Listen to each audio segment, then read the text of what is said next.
ఏపీలో ఏ పార్టీ గెలుచుద్దో ప్రజలు నిర్ణయిస్తారు. కానీ ఈ లోపు వచ్చే సర్వేలు ఈ ఎవరికి అనుకూలంగా ఉన్నాయి వాళ్ళు నిర్ణయిస్తున్నారేమో అనిపిస్తూ ఉంది. కొన్ని సర్వేలేమో వైసీపీ పార్టీ విజయం సాధిస్తుందని, మరికొన్ని సర్వేలేమో టీడీపీ జనసేన కూటమి విజయం సాధిస్తుందని చెప్తా ఉంది. సో ఈ సోషల్ మీడియా కూడా ఎవరు సోషల్ మీడియా వాళ్ళకి అనుకూలంగా రాసుకుంటున్న పరిస్థితిని మనం చూడొచ్చు.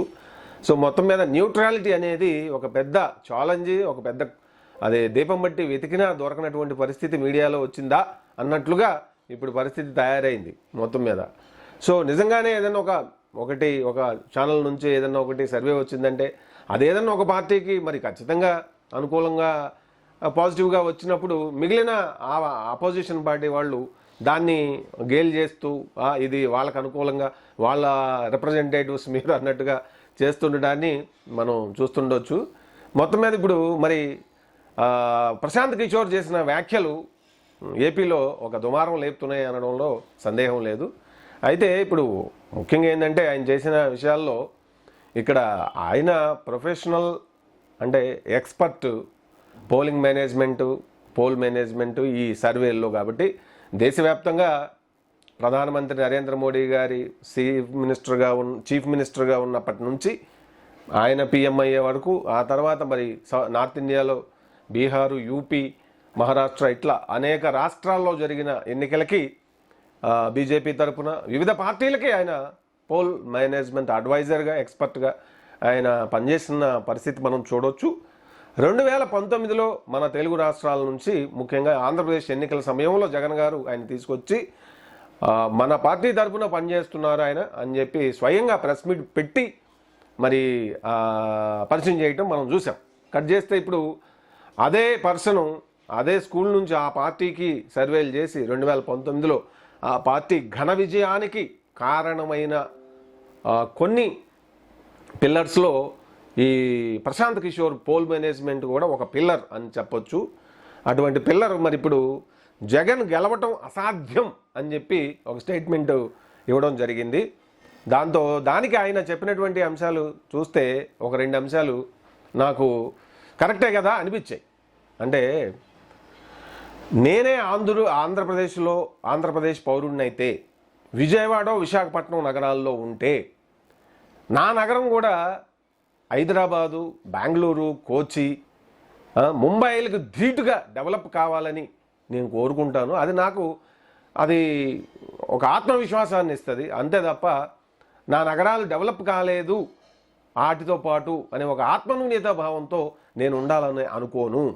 సో ఇప్పుడు ఏపీలో ఉన్నటువంటి యూత్, ఆ అర్బన్ యూత్ ఈ ఒక రకమైన ఆత్మన్యూన్యతా భావంతోనే ఉన్నారు అని చెప్పి చెప్పడం అని ఆలోచించాల్సినటువంటి పాయింట్.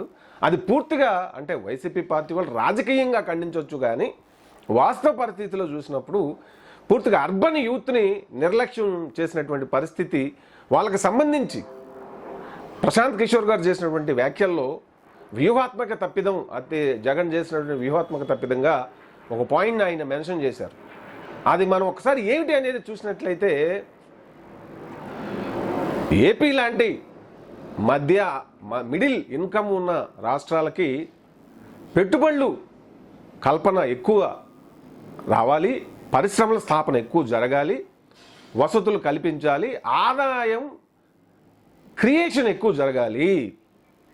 అది జరిగి తద్వారా అటు ప్రభుత్వ రంగంలో కొంత ఉపాధి, అలాగే ఇటు ప్రైవేట్ రంగంలో కొంత ఉపాధి యూత్కి కల్పించడం అనేది నిరంతర ప్రక్రియగా ఉండాలి.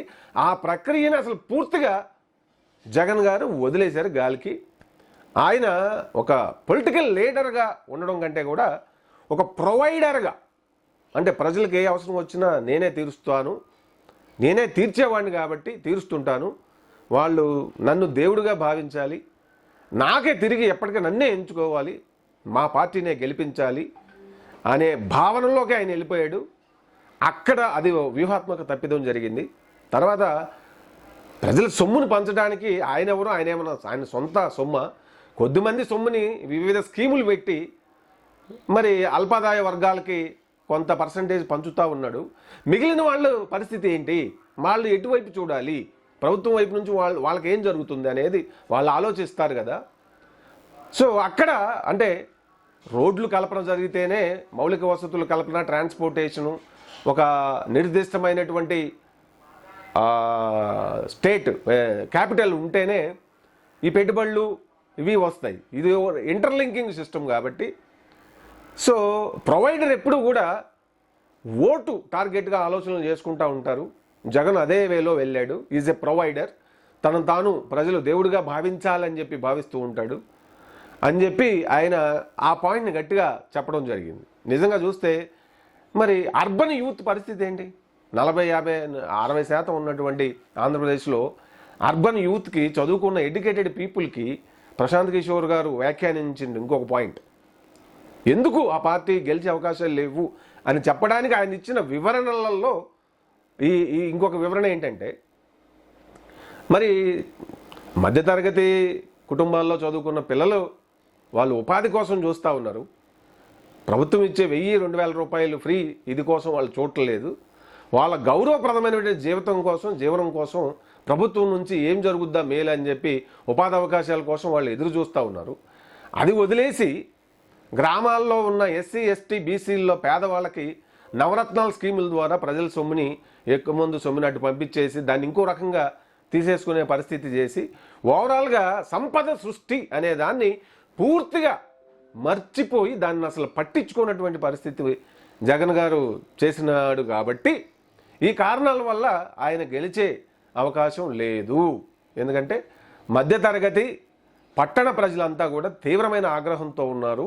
ఏ విధమైన డెవలప్మెంట్ వాళ్ళకి జరగలేదు ఈ ప్రభుత్వంలో అనే భావనలో వాళ్ళు ఉన్నారు అనేది ఆయన చెప్పినటువంటి అంశాలు. మీరు కావాలంటే మరి దినపత్రికలు చూడొచ్చు. అలాగే ది న్యూస్ ఇండియన్ ఎక్స్ప్రెస్ అనే పత్రిక ఆయన ఇచ్చినటువంటి ఫుల్ ఇంటర్వ్యూలో కూడా ఈ ఆంధ్ర రాజకీయాల గురించి అడిగినప్పుడు మరి వైసీపీలో పనిచేసి ఉన్నారు కదా, మీరు ఇటు ఎందుకు వచ్చారు, మళ్ళీ ఇట్లా ఏంటి, ఓవరాల్గా అసలు అక్కడ ఎవరు గెలుస్తారు అని చెప్పినప్పుడు ఆయన చెప్పినటువంటి ఈ అంశాలు అది వాటిల్లో కొంత నిజం ఉందనేది వాస్తవం. అది వైసీపీ పార్టీలకు అతీతంగా ఆలోచిస్తే డెవలప్మెంట్, హోలిస్టిక్ డెవలప్మెంట్ అనేది జరగాలి తప్ప కేవలం కొంతమందికి కొన్ని స్కీములు పెట్టేసి మరి వాళ్ళకి మనం డబ్బులు ఇస్తున్నాం కాబట్టి వాళ్ళంతా ఓటు మనల్నే మళ్ళీ ఎంచుకుంటారు. అది మిగిలిన ప్రభుత్వాల్లో గతంలో జరగలేదు కాబట్టి డబ్బులకు అలవాటు పడి ఆ డబ్బులు తీసుకుని తద్వారా వాళ్ళ కుటుంబాలు పోషించుకుంటున్నారు. వాళ్ళకి అంతే చాలు, ఇంకా వేరే వాళ్ళు ఆలోచించరు గ్రామీణ ప్రాంతంలో దళిత బహుజన వర్గాలు. కాబట్టి మన రాజ్యం మనం పరిపాలన చేసుకోవచ్చు మన ఇష్టం వచ్చినట్లుగా అనుకునే ఒక భావన చాలా తప్పది. అది ఎప్పుడు కూడా ప్రమాదకరమే తప్ప ప్రజలకి మేలు కాదు అని ఆయన చెప్పడాన్ని మనం చూడవచ్చు. సరే, మొత్తం మీద ఆ పార్టీ గెలిచేదే అవకాశం లేదని అట్లా చెప్పినందుకు తన మీద కక్ష కడతారు, తిడతారు, దుమ్మెత్తి పోస్తారు ఒక 1.5 రోజుల పాటు. అయినా కూడా నేను వాస్తవ పరిస్థితి చెప్పకపోతే నా వృత్తికి ద్రోహం చేసిన వాడిని అవుతానని చెప్పి ఆయన వివరణ చెప్పడం కూడా మనం చూడొచ్చు. సరే, దీనిని ఎవరిష్టం వచ్చినట్లు వాళ్ళు తీసుకుంటారు. కానీ వాస్తవాలన్నిటిని ఎవరు వక్రీకరించలేరు. ఎంత బలవంతం చేసినా మరి జగన్ గారిని జైల్లో పెట్టి 16 నెలల పాటు ఇది చేసి అది చేసి తెలుగుదేశం పార్టీ ఎంతో ఆయన్ని డిఫేమ్ చేసినా కూడా, ఆయన కుటుంబాన్ని అంత ఇబ్బంది పెట్టారు అనే ఒక ఇది వచ్చినా కూడా 2019లో ప్రజలు తలుచుకుంటే, ప్రజలు నమ్మితే గెలిపిస్తారు అనేటువంటి ఒక నగ్న సత్యం మనకి 2019లో ఆవిష్కృతమైంది. అలాగే ప్రజలకు చెప్పింది ఒకటి, అన్ని వర్గాల ప్రజలను పట్టించుకోకుండా మరి ప్రజలతో డిస్కనెక్టివిటీ వస్తే ఎన్ని చేసినా ఏది చేసినా ప్రజలు పక్కన పెట్టాలి అని అనుకున్నప్పుడు అది చంద్రబాబు నాయుడు అయినా, అలాగే జగన్ గారైనా, కేసీఆర్ అయినా, రేవంత్ రెడ్డి గారైనా, మోడీ గారైనా, ఎవరినైనా సరే ప్రజలు మార్పు చేయాలి అని అనుకున్నప్పుడు వాళ్ళని ఆపడం చాలా కష్టం అనేది. ఎంత డబ్బు ఖర్చు పెట్టినా ఏది చేసినా కూడా ఆ ఒపీనియన్, అభిప్రాయం, వాళ్ళకి ప్రమాదం జరుగుతుంది, వాళ్ళకి మేలు జరగట్లేదు ఇతని ప్రభుత్వ విధానాల వల్ల అని ప్రజలు కనుక ఫిక్స్ అయితే అతని టీం వల్ల ఆ భయానికి లోనైనా కానీ అభివృద్ధి లేదు, సంపద లేదు, ఉపాధి అవకాశాలు లేవు అనేటువంటి భయం వస్తే ఖచ్చితంగా పక్కన పెట్టే పరిస్థితి వస్తుంది అని చెప్పి ఆయన ఒక వివరణ ఇచ్చే ఇది చేశారు. అందులో కొన్ని వాస్తవాలు ఉన్నాయి. అర్బన్ యూత్ని ఎంప్లాయ్మెంట్ క్రియేషను, ఇండస్ట్రీస్ ఎస్టాబ్లిష్మెంటు, ఇవన్నీ కొంత నెగ్లిజెన్స్ జరిగిపోయింది ఏపీలో. అది చేసుంటే ఖచ్చితంగా మరి మరొకసారి ప్రజలు మరి జగన్ గారిని గెలిపించే వాళ్ళేమో ఆబ్వియస్గా ఈ విధమైనటువంటి పరిస్థితి ఈ అట్మాస్ఫియర్ డెవలప్ అయ్యేది కాదేమో అని అనిపిస్తూ ఉంది. తర్వాత లీడర్కి ప్రొవైడర్కి ఆయన చెప్పిన డెఫినేషన్ కూడా నాకు బాగా నచ్చింది. అది వాస్తవం. ఆఫ్ కోర్స్ లీడర్ ఎప్పుడు తన cadre state to state development సంపద క్రియేషన్ వైపు ఆలోచన చేస్తాడు, కొంత దూరదృష్టితో ఆలోచన ఉంటుంది రాష్ట్రాభివృద్ధి కోసం అని చెప్పి మరి చెప్పడం. ప్రొవైడర్ ఎప్పుడు తనకి ఎవరు ఓట్లు వేస్తారు వాళ్ళ వరకే మనం చేద్దాం అనేటువంటి ఆలోచన ఉంటుంది అని చెప్పి ఆయన ఒక వివరణ ఇచ్చినటువంటి వివరణ బాగా నాకు నచ్చింది. అట్లానే మరి ఇంకా చూసినట్లయితే జగన్ గారికి సంబంధించినంతవరకు ఆయన చెప్పినటువంటి ఇదిలో ఈ అంశాలు అన్వయించుకుంటే మొత్తం మీద మరి పరిపాలన పరంగా మధ్యతరగతి ప్రజల్ని పూర్తిగా విస్మరించడం అనేది ప్రభుత్వ ఉద్యోగాలు కావచ్చు, మరి అలాగే ఇండస్ట్రీస్, మెయిన్ రోడ్ల పరిస్థితి దారుణంగా ఉంది. మరి అనేక రకాల పరిస్థితులు ఆయన టీం కూడా మరి ప్రజల్ని ఏ విధంగా ట్రీట్ చేశారు అనే దానిపైన కూడా ఉంటుంది కదా. సరే మార్పులు చేర్పులు ఇప్పుడు చేసినా కూడా ఈ సమయం మించిపోయింది. మొత్తం మీద అయితే మరి ఇప్పుడు ప్రశాంత్ కిషోర్ గారు చేసినటువంటి వ్యాఖ్య ఒక దుమారం లేపుతుంది. చూద్దాం మరి ఫలితం ఎలా ఉంటుంది ఏంటనేది.